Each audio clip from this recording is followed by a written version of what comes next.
So now that we've got a sort of solid base to start from, we want to start fiddling around with his feet and give him a slightly more natural looking walk here. So I'm going to take this near ankle and I'm going to hit R to bring up the rotation keyframes. And I'm just going to key a rotation keyframe in where his foot would be flat planted on the floor. Now as he raises his foot, naturally you'd come off your toes, so what I'm going to do is I'm going to add some rotation to this ankle, because the controller here enables us to move both the position and the rotation of the end of the inverse kinematic Duick rig. So let's call that -45, and then as he puts the foot back down, obviously it's going to need to be flat, but we might want to add just a little bit of an upward rotation before he places his foot back on the floor. Now I'm going to use a little bit of easing. I'll use it on all of these. Keep it simple. Let's use a bit of easing on all of this ankle.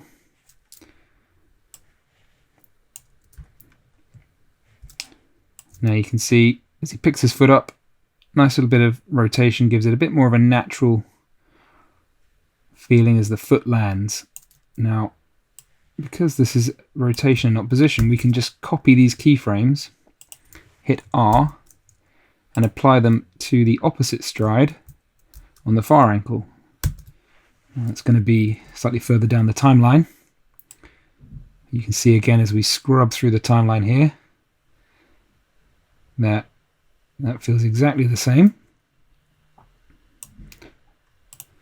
Now you'll notice that when he picks his foot up here, we sort of have this triangular shape that feels a little bit awkward. So what I'm going to do, I'm going to grab the Convert Vertex tool, which works a little bit like the pen tool in Illustrator, and I'm just going to grab on this and I'm going to twist it around until I get a nice curved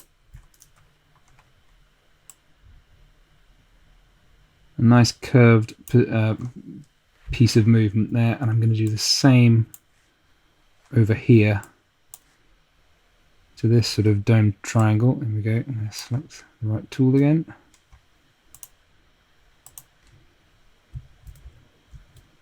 And I'm going to move the foot controller out of the way. It's confusing the pen tool here. There we go. So now we've got the right tool. I'm just going to do the same thing there, so we get a nice kind of semicircular movement as the ankle pulls over the middle and plonks the foot back down again. So now I'm going to scroll back out and just have a look and see how my guy's doing here. And there's a bit more naturalism to that walk cycle. And we're ready to start messing around a bit more with some of the influences and offsetting some of that timing. So now that we've got these keyframes, again, what I'm going to do is copy and paste these position and rotation frames so that we have a second loop that comes off the end of our timeline here, outside the bounding box, which means that we can now just adjust some of the rotations or positions of, let's say, the head. I'm going to pull maybe the body forward, so that's bobbing up and down with the head. And you can see that just by adding very simple sliding of these keyframes, you get a slightly more weighted walk cycle. Now, as I showed you earlier, using the easing tool, we created a bit of easing on these keyframes on the leg here.